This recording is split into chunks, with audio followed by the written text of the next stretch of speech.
घर पर आए तो उनके माता पिता ने उनके लिए बहुत सुंदर भोजन तैयार किया।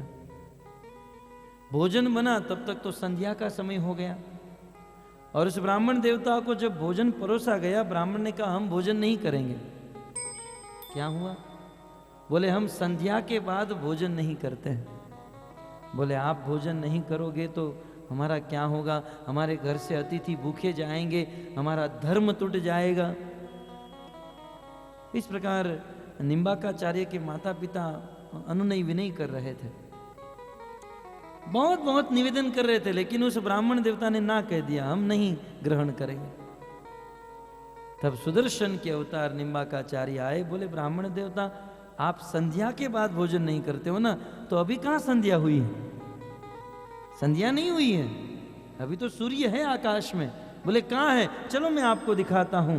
वैसे ब्राह्मण के हाथ को पकड़कर ये एक नीम के वृक्ष के नीचे लेकर गए, और नीम के वृक्ष के पीछे उन्होंने सूर्य का दर्शन कराया, क्योंकि सूर्य के सुदर्शन के अंश से इसका जन्म हुआ था।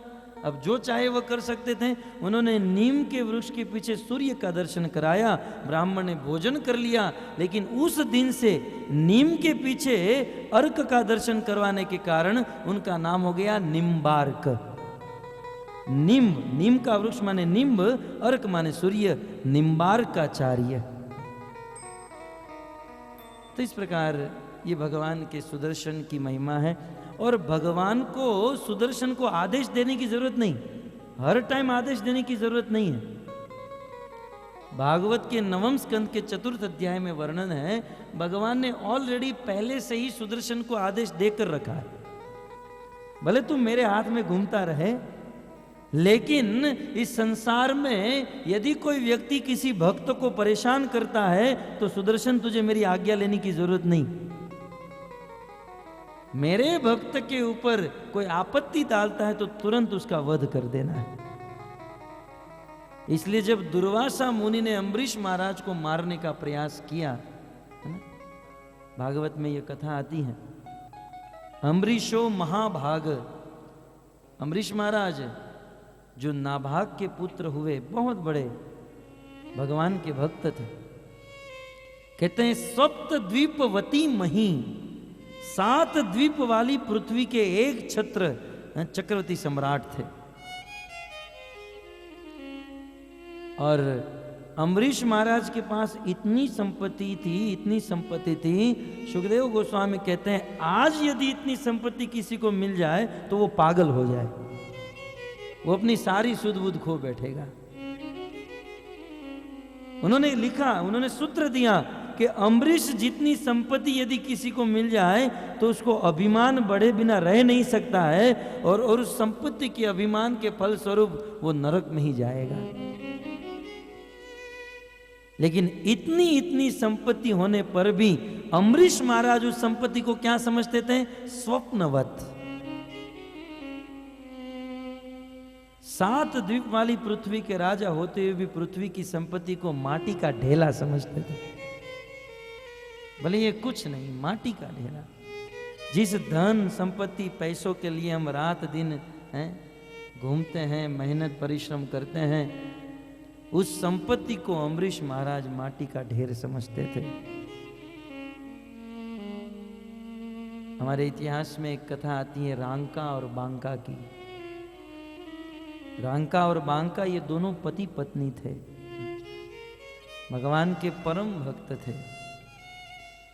दोनों गरीब गुजरान चलाते थे, वन में जाकर लकड़े काटते थे, लकड़े को बेचकर जो पैसे मिलते उससे अपना जीवन चलाते, भगवान की भक्ति करते।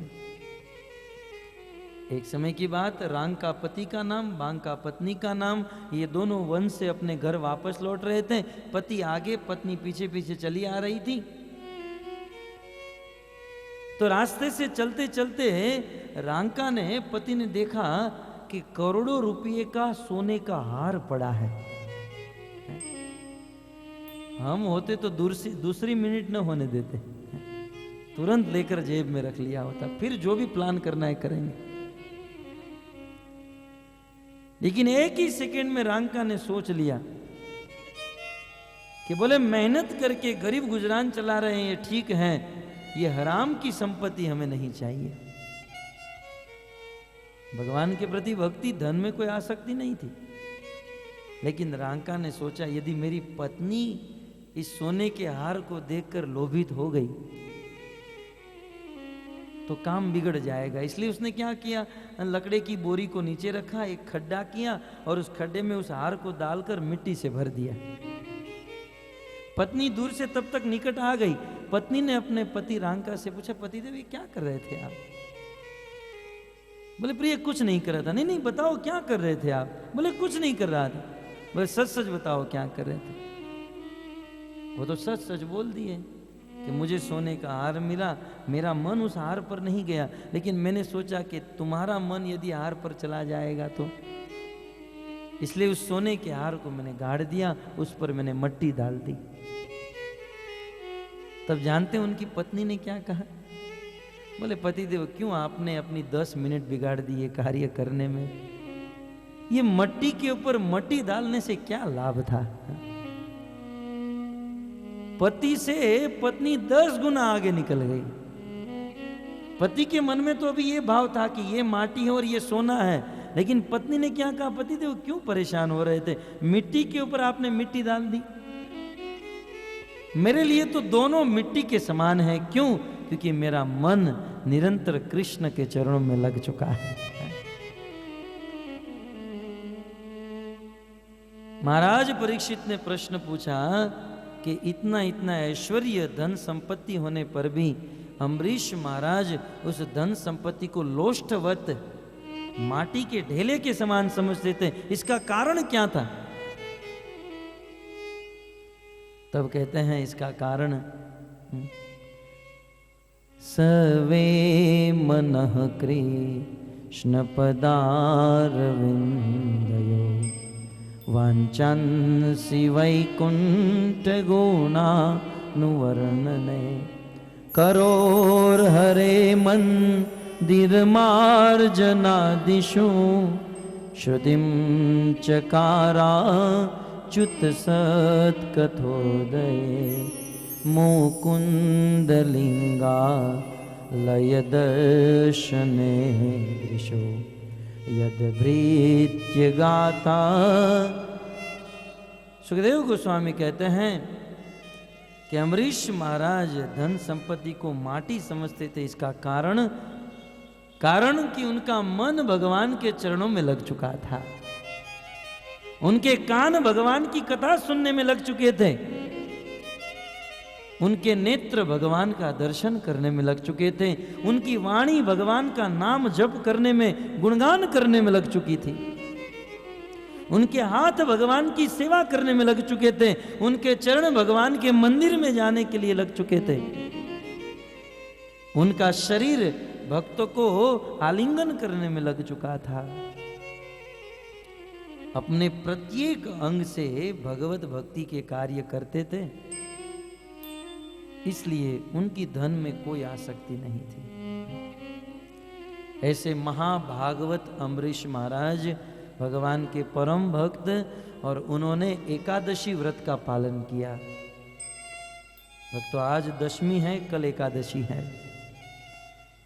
भगवान को प्रसन्न करने वाली, कृष्ण की शुद्ध भक्ति प्रदान करने वाली एकादशी व्रत का पालन अम्बरीश महाराज ने किया।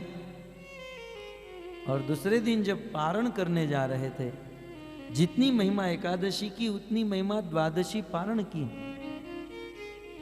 ठीक समय पर पारण होना चाहिए, नहीं तो एकादशी का फल पूर्ण नहीं मिलता। ये बात हम आपको कल बताएंगे। परंतु पारण करने जब बैठे, उसी समय दुर्वासा मुनि 10,000 शिष्यों को लेकर आए। अम्बरीश महाराज को कहा कि मुझे भोजन करना है, मैं जरा स्नान करने जा रहा हूं, मेरे लिए भोजन तैयार करो। अब ये दुर्वासा मुनि स्नान करने गए, स्नान करके वापस लौटे, तब तक तो पारण का समय बीत जाए।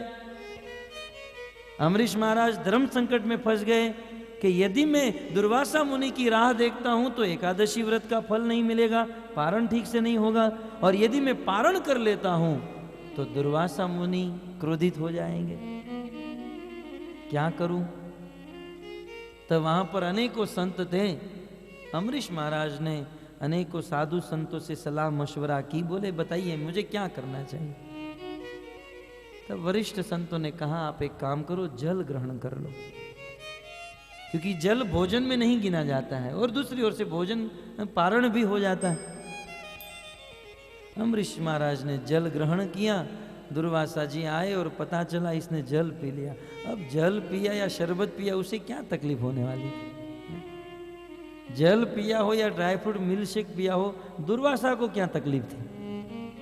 लेकिन कुछ लोग इतने क्रोधित होते हैं, बस मौका ही ढूंढते हैं, मौका ही ढूंढते हैं। अम्बरीश महाराज ने जल पिया, दुर्वासा मुनि को पता चला, क्रोधित हो गए और उसी समय दुर्वासा ऋषि ने अपने मस्तक से एक जटा उखाड़ी, पृथ्वी के ऊपर पटक दी और उससे कृत्या उत्पन्न हो गई। और उस कृत्या को आदेश दे दिया कि इसने आज मेरा अपराध किया है, इस अम्बरीश को जान से मार डालो।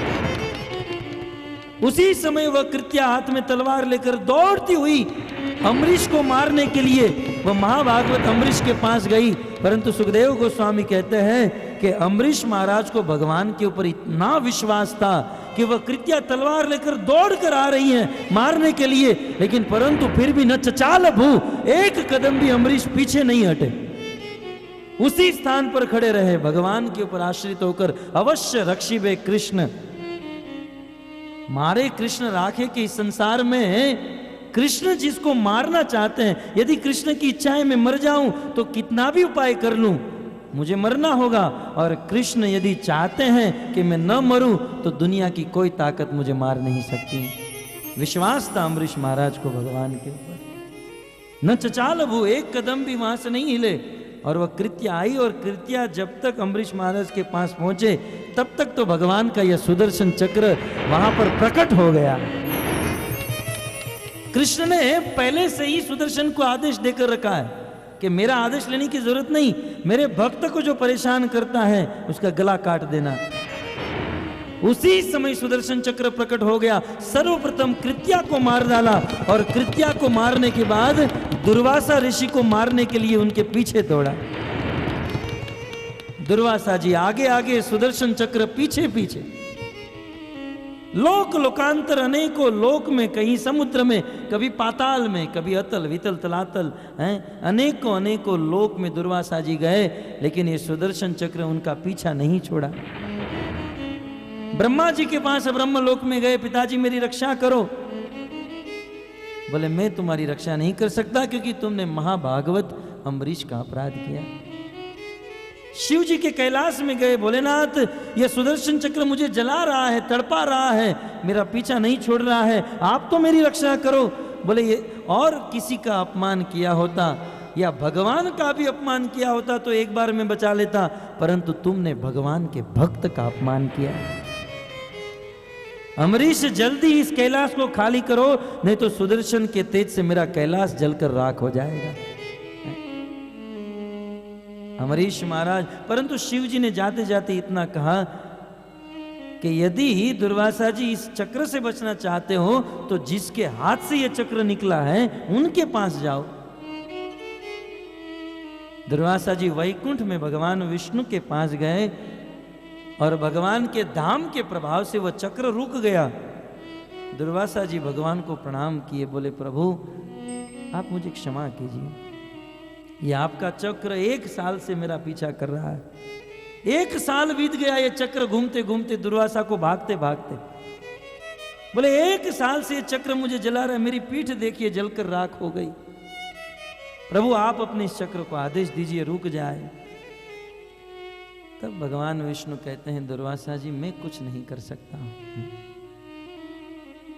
क्योंकि अहम भक्त पराधीन, क्योंकि मैं मेरे भक्त का अधीन हूं, मैं मेरे भक्त का नौकर हूं, सेवक हूं। दुर्वासा जी ने कहा प्रभु मैं आपके सामने इतना तड़प रहा हूं, आपके चरणों में हूं, आपसे क्षमा मांग रहा हूं, लेकिन फिर भी आप मुझे क्षमा नहीं कर रहे। प्रभु आपकी करुणा कहां चली गई? दुनिया के लोग कहते हैं हे कृष्ण करुणा सिंधु, आज आपकी करुणा कहां गई? तब भगवान विष्णु रह नहीं पाए।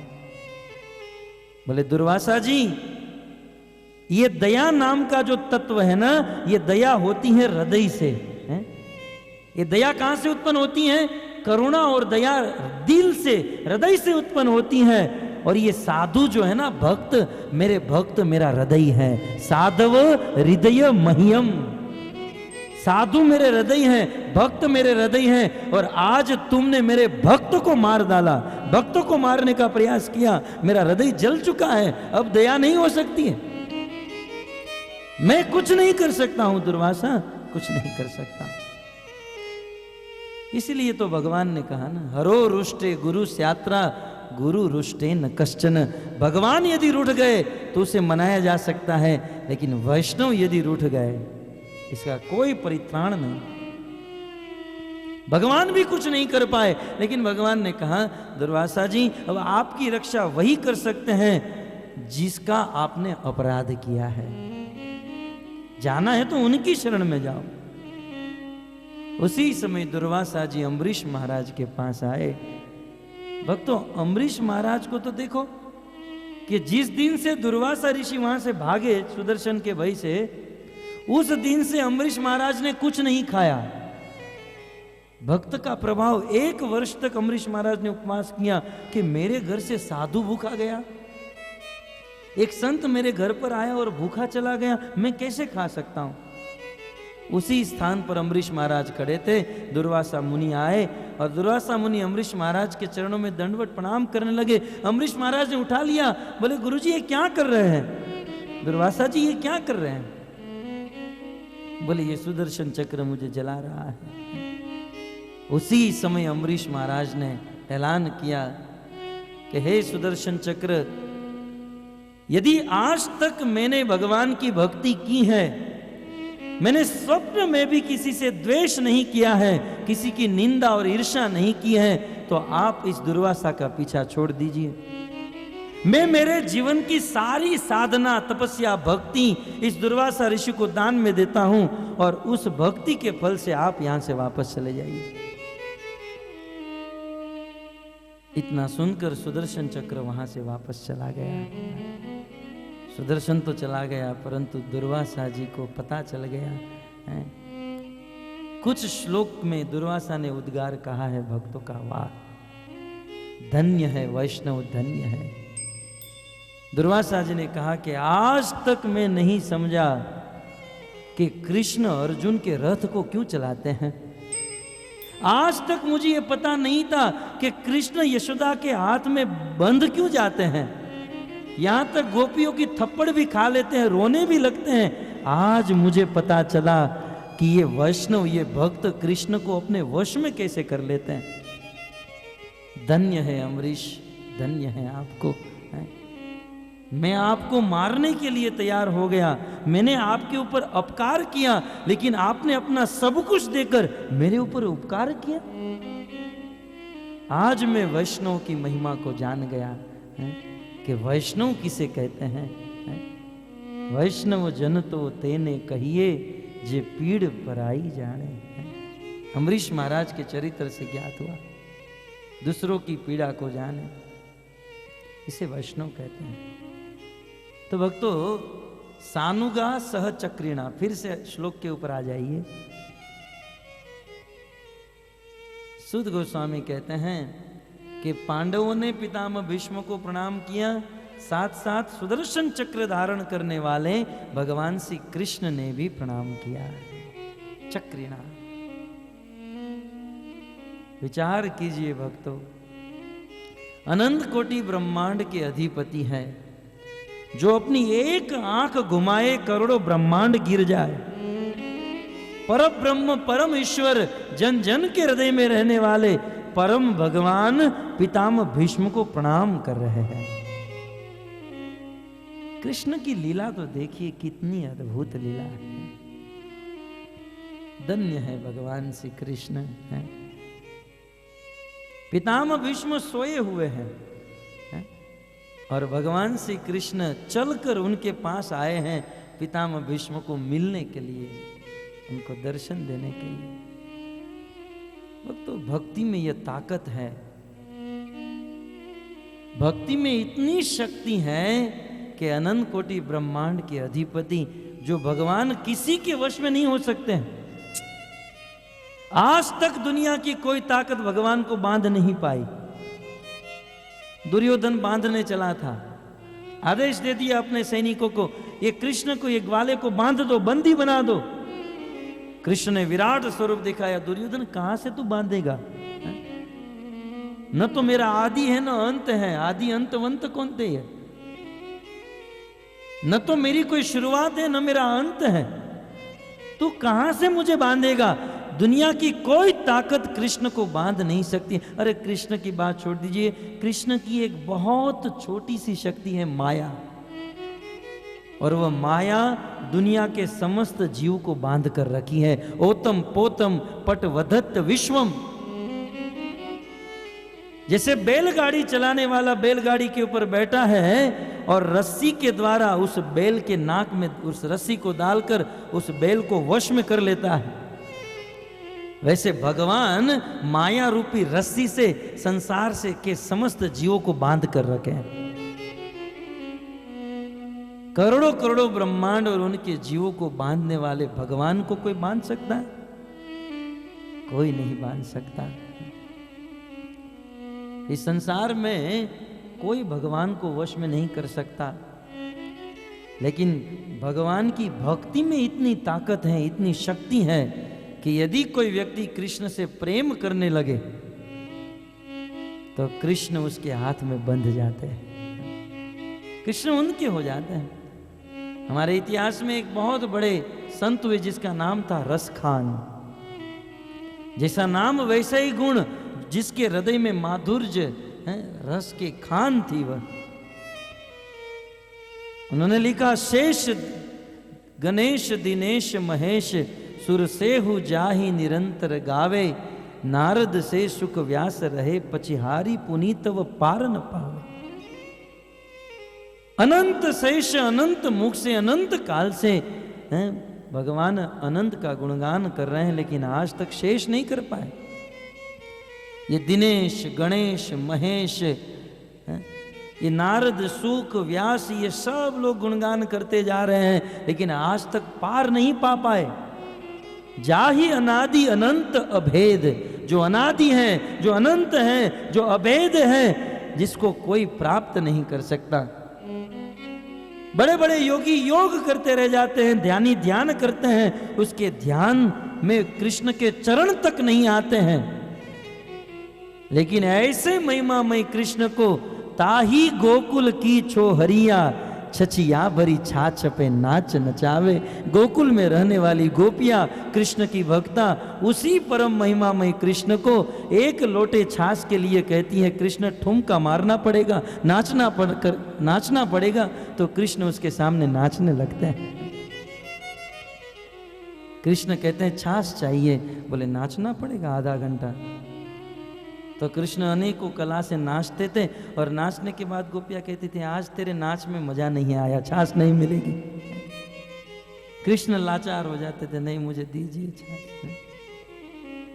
यहां तक कि यशोदा ने कृष्ण को उखल के बंधन में बांध दिया।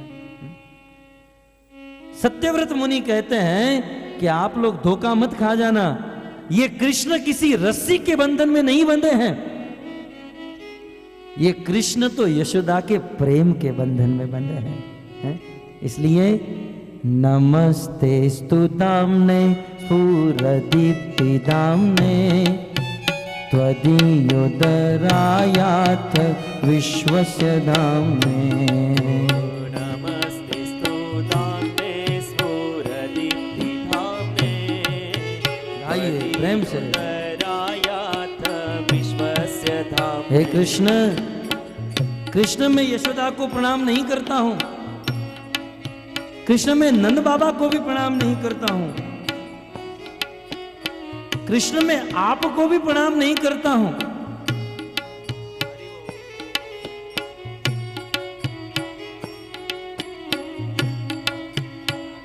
न तो मैं यशोदा को प्रणाम करता हूं, न नंद बाबा को प्रणाम करता हूं, कृष्ण मैं आपको भी प्रणाम नहीं, मैं तो आपके शरीर के ऊपर लगी हुई इस रस्सी को प्रणाम करता हूं। क्या धन है, क्या भाग्य है इस रस्सी का। जिन्होंने आपको बांध दिया। परंतु इतना तो जानता हूं कि आप रस्सी के बंधन में नहीं, आप तो यशोदा के प्रेम के बंधन में हैं। नमस्ते स्तु दाम्ने स्फुरदीप्ति दाम्ने त्वदीयोदरायात् विश्वस्य दाम्ने।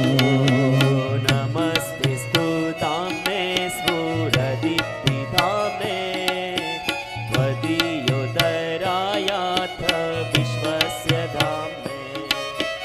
नमो राधिकाये त्वदीया प्रियाये नमो नन्तलीलाय देवाय तोभ्यम्। नमो राधिकाय त्वदीय प्रियाय नमो नन्दलीलाय देवाय तोभ्यम्। नमो राधिकाये त्वदीया प्रियाये नमो नन्तलीलाय देवाय तोभ्यम्। नमो राधिकाय त्वदीय प्रियाय नमो नन्दलीलाय देवाय तोभ्यम्। नमामीश्वरं सच्चिदानन्दरूपं लसत्कुण्डलं गोकुले व्रजमानम्। नमामीश्वरं सच्चिदानन्दरूपं लसत्कुण्डलं गोकुले व्रजमानम्। यशोदाभियोलुखलाघवमानं परामृष्टमत्यन्ततो गोप्या। गाइए प्रेम से।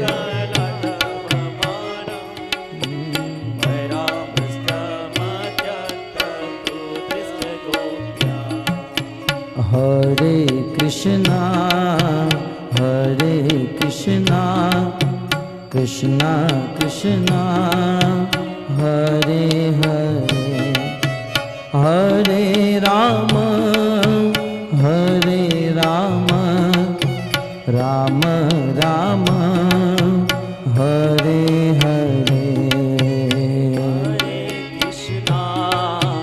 हरे कृष्णा कृष्णा कृष्णा हरे हरे हरे राम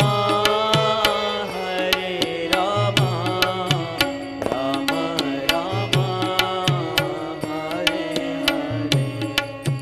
हरे कृष्णा कृष्णा कृष्णा हरे हरे हरे राम राम राम हरे हरे। हरे कृष्णा प्रेम से गाइए। हरे कृष्णा कृष्णा कृष्णा हरे हरे हरे राम राम राम हरे हरे। हरे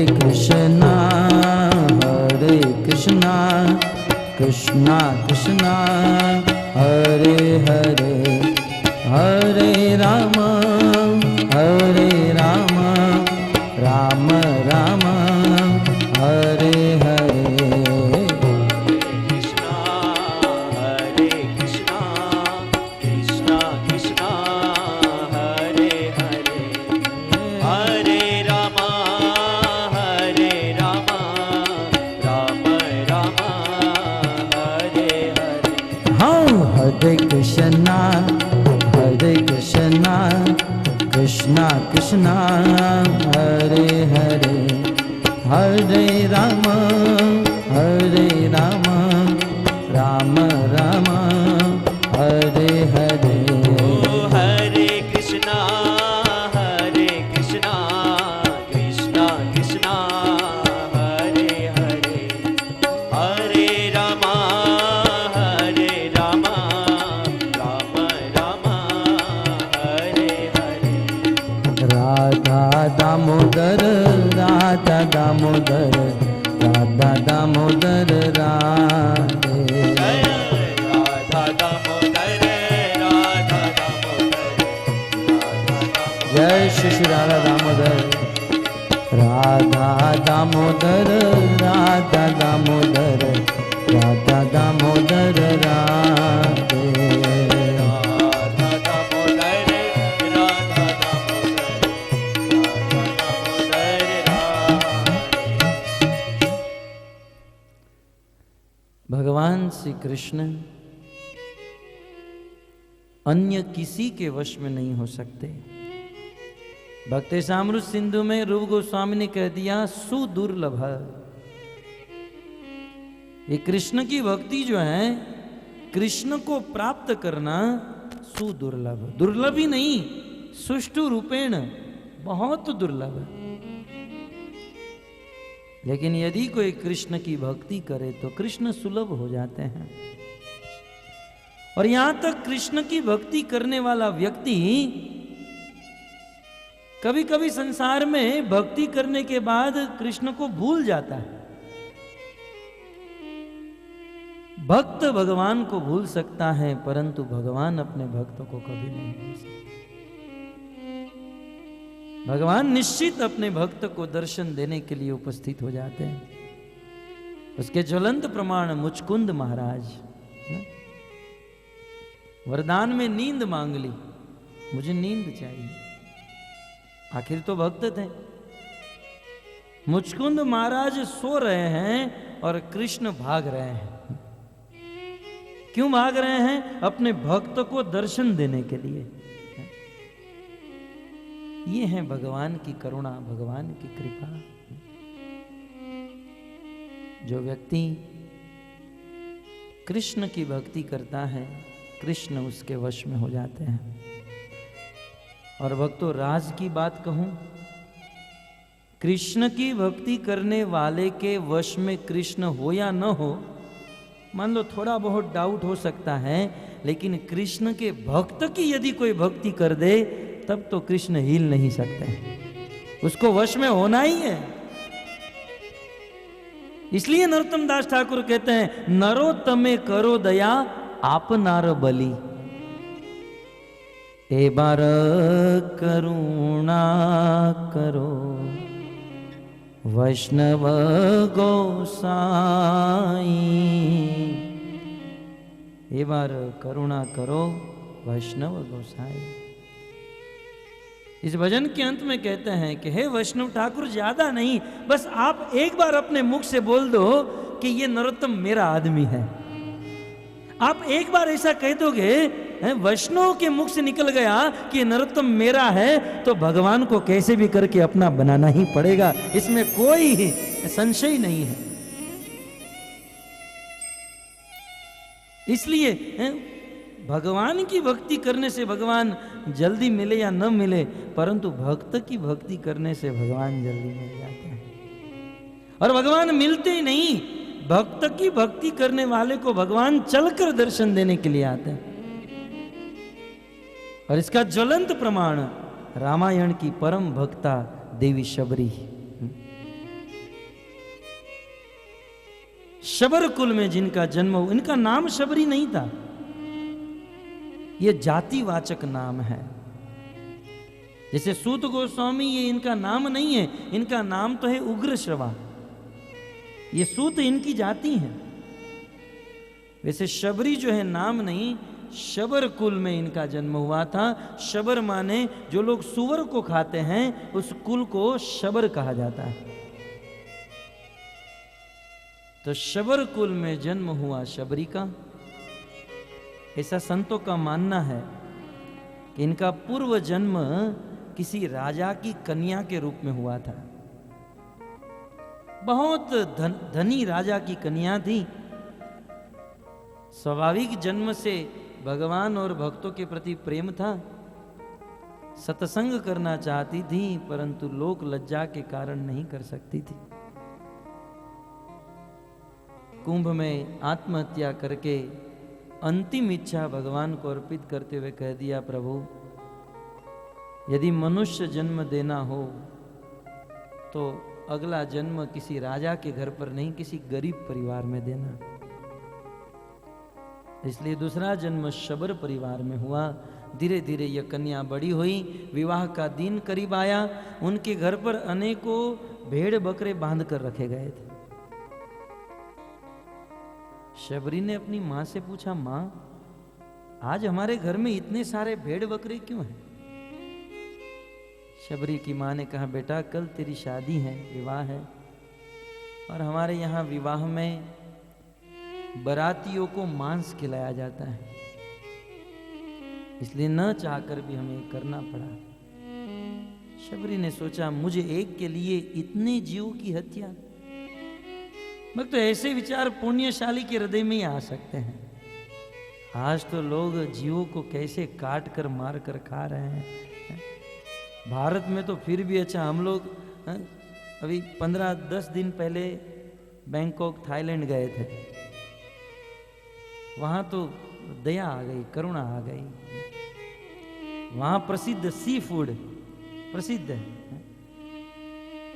बड़ी बड़ी होटलों में बाहर पानी में पानी चलता है, उसमें केकड़े, मछली, मुझे तो नाम भी नहीं पता है, प्रत्येक दुकान में बर्फ में ये सब रखा जाता है।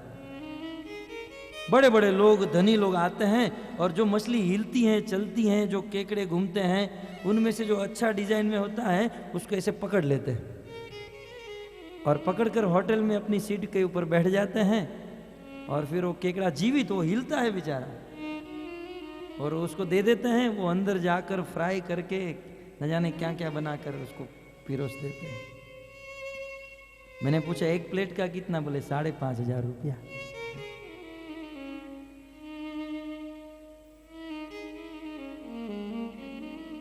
दूसरे जीवों को काट कर मार कर खाना, ये क्या धर्म है?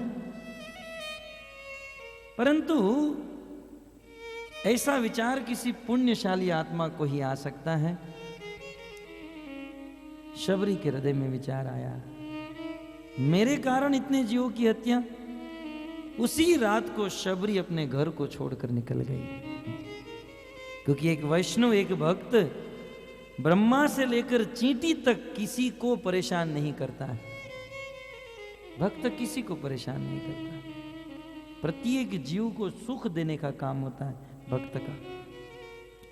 शबरी चली गई, घोर वन में प्रवेश कर ली।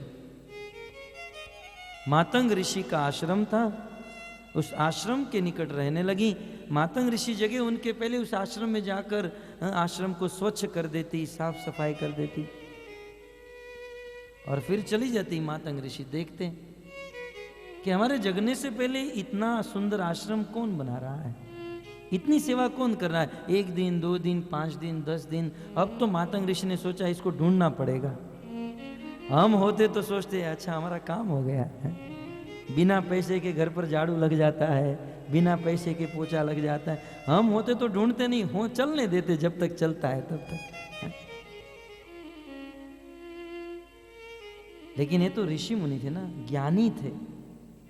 यदि हमारी सेवा कोई कर लेता है तो हमारी साधना उस सेवा के माध्यम से चली जाती है। अतः एक साधक को अपनी सेवा कभी भी किसी को नहीं देनी चाहिए। अब इतनी मेहनत परिश्रम करके थोड़ी बहुत साधना करते हैं और वो भी किसी को सेवा दे दी तो वो भी चली जाती है और हम वहीं के वहीं रह जाते हैं। इसलिए चैतन्य महाप्रभु की परंपरा में महाप्रभु ने आचरण से सिखाया, कभी किसी को सेवा न दे, सेवा करने की भावना रखें। परंतु जो लोग इस गौड़ीय परंपरा में नहीं, उनको तो ये बुद्धि नहीं है। हम एक बार पंढरपुर में गए और हमने लिटरली हमारी आंखों से देखा कि एक पति पत्नी बैठे थे, ब्राह्मण सामने बैठे थे, कुछ पूजा करा रहे थे और पूजा के बाद ब्राह्मण ने अपना पाँव ऐसे निकाल कर लंबा किया, बोले दबाओ थोड़ा और इसको चरण छुओ। सामने से ब्राह्मण देवता ने सेवा दे दी। गौड़ीय परंपरा में यह नहीं देखा जाता है। यहां तो सेवा करने की भावना है, सेवा देने की भावना नहीं। मातंग ऋषि ने कहा खोजो ये कौन सेवा कर रहा है, और कैसे भी करके शबरी को पकड़ ही लिया।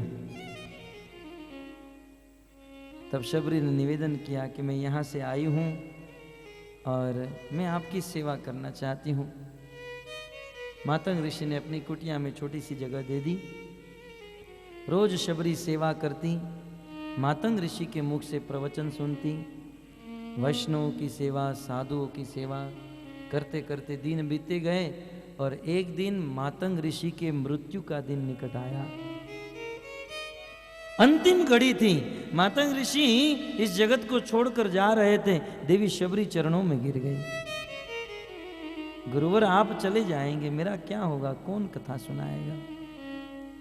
तब मातंग ऋषि ने इतना ही कहा, शबरी शबरी मुझे तो भगवान के पास जाना पड़ रहा है, लेकिन तुमने वैष्णवों की, साधुओं की इतनी सेवा की है, इतनी सेवा की है कि तुम्हें भगवान के पास जाने की जरूरत नहीं। साक्षात भगवान चलकर खोजते हुए तुम्हारे पास आएंगे, ये मेरा आशीर्वाद है।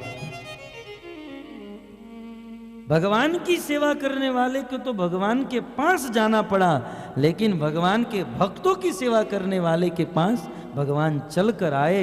यह है हमारा इतिहास। लेकिन शबरी को अपने गुरु के वचन पर कितना विश्वास था, रामायण में वर्णन है। मातंग ऋषि इतना कहकर चले गए कि साक्षात भगवान आएंगे और तुम्हें दर्शन देंगे। दूसरे ही दिन शबरी वन में गई, बहुत सुंदर फूल लेकर आई, भगवान के लिए रास्ता सजाया, फल फूल एकत्रित किया। मेरे प्रभु आएंगे, मैं उसे खिलाऊंगी, स्वागत करूंगी। सुबह से लेकर शाम तक राह देखती थी, लेकिन प्रभु नहीं आते थे। दूसरे दिन उतने ही उत्साह, उतनी ही चाव से शबरी फूल एकत्रित करती थी, रास्ता सजाती थी। दिन भर राह देखती थी, भगवान नहीं आते थे। तीसरे दिन उतना ही उत्साह है। दिन भर दिन बीतते गए और बीतते बीतते 60 साल बीत गए और 60 साल में एक दिन भी ऐसा नहीं रहा शबरी ने भगवान के आने की राह न देखी हो। हम लोग यदि शबरी की जगह होते और हमारे गुरु ने कहा होता कि भगवान आएंगे, तुमको दर्शन देंगे, हम 10 दिन, ज्यादा से ज्यादा 2 महीना राह देखते फिर कहते ये गुरु भी झूठा, भगवान भी झूठे, छोड़ो ये भजन साधन कौन करेगा, है? लेकिन गुरु के वचन पर कितना प्रगाढ़ विश्वास।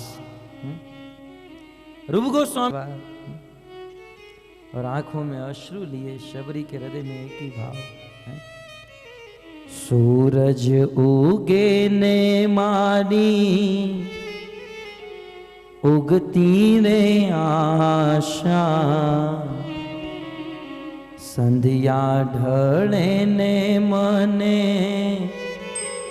મળતી નિરાશા, રાત દિવસ હું તો જો તારી વાત, મારી ઝૂંપડીએ આવો મારા રામ, મનનો મોરલીઓ રટે તારો પ્રેમ से हमारे गुजरात का प्रसिद्ध भजन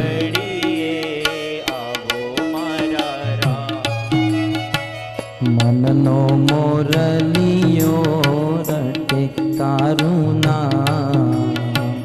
मारी जो पड़िए आवो मारा राम, मननो मोरलियो रटे कारुना, मारी जो पड़िए आवो मारा राम।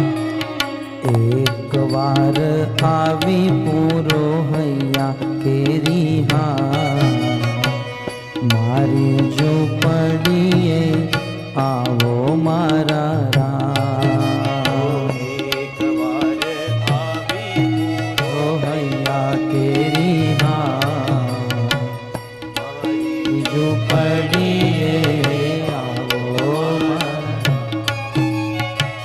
शबरी गुरु की सेवा करते हुए गुरु का आशीर्वाद प्राप्त हो गया। रात दिन भगवान के आने की राह देख रही है। हे प्रभु आप कब आओगे? यदि आप नहीं आओगे तो मेरे हृदय से प्राण निकल जाएंगे। आप मुझे दर्शन दीजिए और मेरी लाज रखिए। दुनिया के लोग मेरे पर हंसते हैं, मुझे पागल कहते हैं कि ये पागल हो गई है कि भगवान के आने की राह देख रही है। अनेकों लोग शबरी को धुतकार देते, ये क्या कर रही है? बस प्रभु एक बार आइए, मुझे दर्शन दीजिए और मेरी लाज रख लीजिए। राजा राम राम राम, सीता राम राम राम, राजा राम राम राम, सीता राम राम राम। राजा राम राम गाइए प्रेम से। सीता राम राम राम, राजा राम राम राम, सीता राम राम, राजा राम राम राम, सीता राम राम राम, राजा राम राम राम, सीता राम राम राम। राजा राम राम राम, सीता राम राम राम, राजा राम राम राम, सीता राम राम राम। राजा राम राम राम, सीता राम राम राम, राजा राम राम राम, सीता राम राम राम। राजा राम राम, बुलाइए भगवान को, प्रेम से पुकारिए। राम राम, राजा राम राम राम, सीता राम राम राम। हमारे गुजरात में एक कहावत है, एक दोहा है, नदे साध जे नाथ जी, साध लिया जित संत, आपनु नाम पुकारता, धेनुई कान धरंत। आपने कभी देखा होगा हमारे गांव में सबके घर पर गाय होती हैं, बछड़े होते हैं, गोधन होता है, और उसको चराने के लिए एक या दो ग्वाले जाते हैं। उस एक दो ग्वाले के साथ सैकड़ों गाय होती हैं। वह सुबह से लेकर गाय को चराने के लिए निकल जाते हैं, और जब संध्या का समय होता है, गाय अलग अलग जगह पर चरती रहती हैं, घास खाती रहती हैं। लेकिन उस समय जब गाय को बुलाना होता है तो इतनी सारी गाय को एक दो ग्वाले कैसे बुलाए? तब वो ग्वाले क्या करते हैं, उस स्थान पे खड़े खड़े गाय का नाम लेते, हे कारी, हे धोरी, हे गंगे, हे यमुने। जैसे ही उस गाय का नाम लेते हैं तो गाय दौड़कर उनके पास आ जाती है। गंगा का नाम लेता है तो गंगा गाय आ जाती है, यमुना गाय आ जाती है। वे संत कहते हैं कि इस सृष्टि का निम्न साधारण पशुओं का नाम लेकर जब हम उसे पुकारते हैं तो वह दौड़कर चला आता है। परब्रह्म भगवान के नाम को पुकारेंगे तो क्या वह भगवान दौड़कर हमारे पास नहीं आएंगे? प्रेम से, श्रद्धा से पुकारिए। राजा राम राम राम, सीता राम राम राम, राजा राम राम राम, सीता राम राम राम। राजा राम राम, प्रेम से गाइए। सीता राम, हमारी ध्वनि इस ब्रह्मांड को भेद कर भगवान के पास जानी चाहिए। सीता राम राम राम। राजा राम राम राम, सीता राम राम राम, राजा राम राम राम, सीता राम राम राम।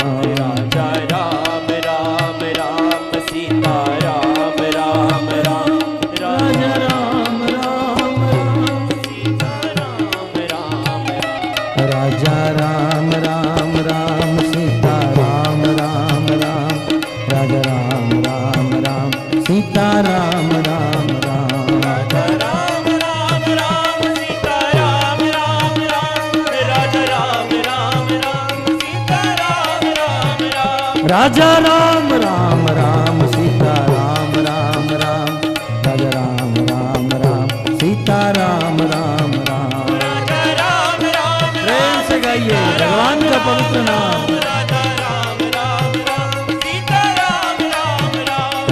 राजा राम राम राम सीता राम राम राम, राजा राम राम राम सीता राम राम राम, राम राम राम सीता राम राम राम, राजा राम राम राम। सीता राम राम राम। शबरी ने 60 वर्ष तक गाया। हम 6 मिनट नहीं गा सकते हैं? 60 वर्ष तक गाया। 6 मिनट प्रेम से गाइए। राजा राम राम राम सीता राम राम राम, राजा राम राम राम सीता राम राम राम, राम राम सीता राम राम राम, राजा राम राम राम सीता राम राम राम, राजा राम राम राम सीता राम राम राम, राजा राम राम राम सीता राम राम राम, राजा राम राम राम सीता राम राम राम, राजा राम राम राम सीता राम राम राम, राजा राम राम राम सीता राम राम राम, राजा राम राम राम सीता राम राम राम, राजा राम राम राम सीता राम राम राम, राजा राम राम राम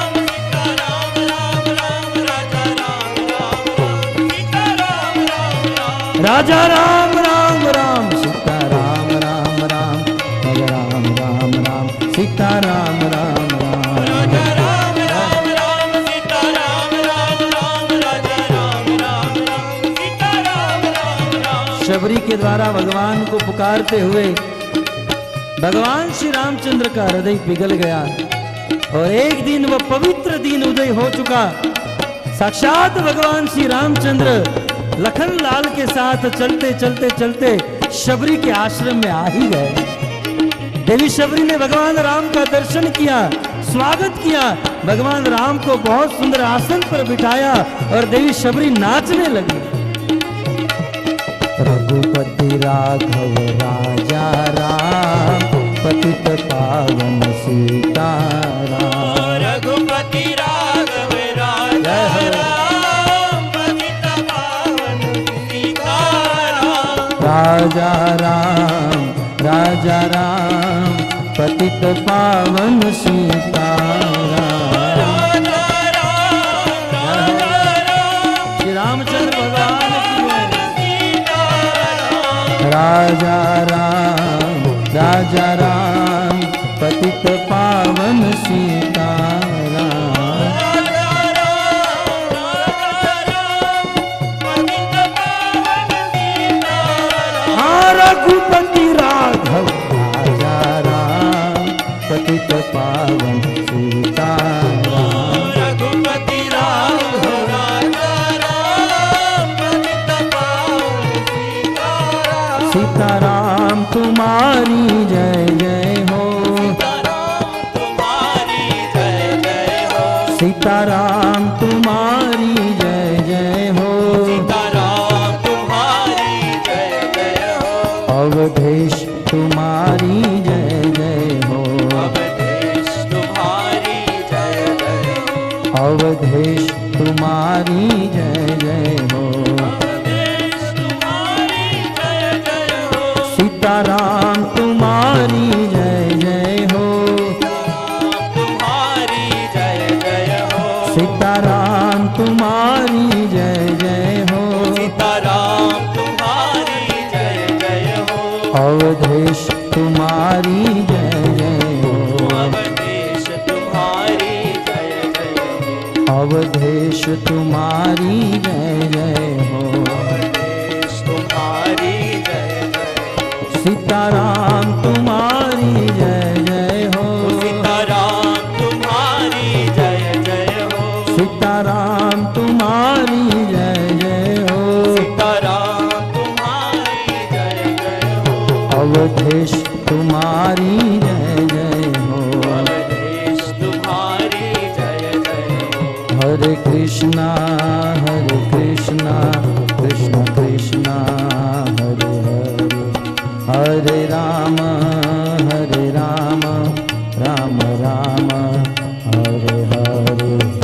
हरे कृष्णा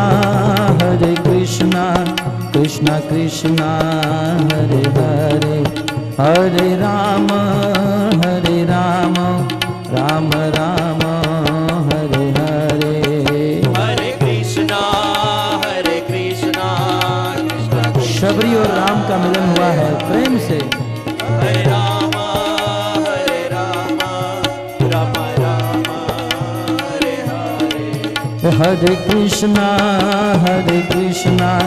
कृष्णा कृष्णा हरे हरे, हरे राम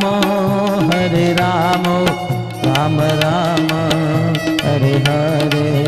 हरे कृष्णा कृष्णा कृष्णा हरे हरे, हरे राम राम राम हरे हरे। हरे कृष्णा कृष्णा कृष्णा हरे हरे, हरे राम राम राम हरे हरे। हरे कृष्णा कृष्णा कृष्णा हरे हरे, हरे राम राम राम हरे हरे। श्री रामचंद्र भगवान की की जय। हरे कृष्णा कृष्णा कृष्णा हरे हरे, हरे राम राम राम हरे हरे। दृष्ट्वानि पतितं भूमौ दिवश्च्युतमिवामरम्, प्रणेमु पाण्डवा भीष्मं सानुगा सहचक्रिणा। सानुगा सहचक्रिणा, भगवान चक्री सुदर्शन चक्र धारण करने वाले कृष्ण चलकर पितामह भीष्म के पास गए, जैसे मुचकुंद महाराज के पास चलकर गए थे, जैसे शबरी के पास चलकर गए थे, आज वही कृष्ण चलकर पितामह भीष्म के पास गए। इसलिए मैंने ये प्रसंग याद कराया। नहीं तो आप ये मत समझिए प्रभु जी कहां कहां से कहां चले जाते हैं। प्रसंग की याद आ गई तो साक्षात भगवान श्री कृष्ण पितामह भीष्म के पास आए, और ये सब जब पितामह भीष्म के पास पहुंचे तब सूत गोस्वामी उस समय एक विचित्र घटना घटी, उस घटना का वर्णन कर रहे हैं। तत्र ब्रह्मर्षये सर्वे देवर्षयश्च सत्तमा, राजर्षयश्च तत्रासन् द्रष्टुं भरतपुंगव। जब ये पांडवगण पितामह भीष्म के पास उपदेश सुनने के लिए आए, तत्र उसी समय उसी स्थान पर सर्वे ब्रह्मर्षय, समस्त ब्रह्मर्षि, सर्वे देवर्षय, समस्त देवर्षि, और सर्वे राजर्षय, समस्त राजर्षि। भक्तों ये देवर्षि, ब्रह्मर्षि, राजर्षि ये सब ऋषि मुनियों की डिग्री है ना। जैसे हमारे भौतिक संसार में डिग्री होती है MA, MBA, MBBS, MS है? हमारे भौतिक जगत में जैसी डिग्री होती है वैसे साधुओं के समाज में भी डिग्री होती है। तो वहां पर हजारों ऋषियों का मेला लग गया। उस ऋषियों को विभाजन करते हैं, कुछ ऋषि देवर्षि थे, कुछ राजर्षि थे और कुछ ब्रह्मर्षि थे। देवर्षि उसे कहते हैं जो भविष्य दृष्टा होते हैं, राजर्षि उसे कहते हैं जो भूतकाल में राजा होते हैं परंतु राजा अपने राज्य को छोड़कर ऋषि बन जाते हैं, उसे राजर्षि कहते हैं। और ब्रह्मर्षि, ब्रह्म को जानने वाले को ब्रह्मर्षि कहा जाता है। तो ऐसे देवर्षि, राजर्षि, ब्रह्मर्षि कहते हैं। सत्तम ये सब कौन थे? ये जितने भी ऋषि वहां पर आए वो सत्तम थे। सत्तम माने सत्तम, त एक नहीं है, दो त लगा हुआ है, सत्तम। श्लोक यदि आप देखेंगे, संधि विच्छेद करेंगे तो होगा सत और तम, है ना। सत और तम को जब ज्वाइंट करते हैं तब सत्तम बनता है। सत का अर्थ होता है संत। व्याख्या तो इस प्रकार से, सत माने सतोगुण, और जो नित्य निरंतर शुद्ध सत्व में स्थित रहता है उसे संत कहते हैं। सत का अर्थ है संत और तम का अर्थ है श्रेष्ठ। जैसे हम कहते हैं ना प्रिय, प्रियतर और प्रियतम, है ना। प्रिय होता है, उससे भी बड़ा प्रियतर, और उससे भी श्रेष्ठ क्या है, प्रियतम। तो संत में भी होता है सत और सततर और सततम, इसलिए कहते हैं सत्तम। ये जितने भी ऋषि थे, ऋषियों में सबसे श्रेष्ठ थे। बड़े बड़े संत, बड़े बड़े ऋषि मुनि वहां पर आए। क्यों आए? कहते हैं पितामह भीष्म कुछ उपदेश देने वाले हैं। तो पितामह भीष्म उपदेश देंगे तो हम भी उस उपदेश को, उस प्रवचन को, उस कथा को सुनेंगे। भक्तों, सर्व वेद इस इतिहासा नाम सारम सारम सम उद्घृतम।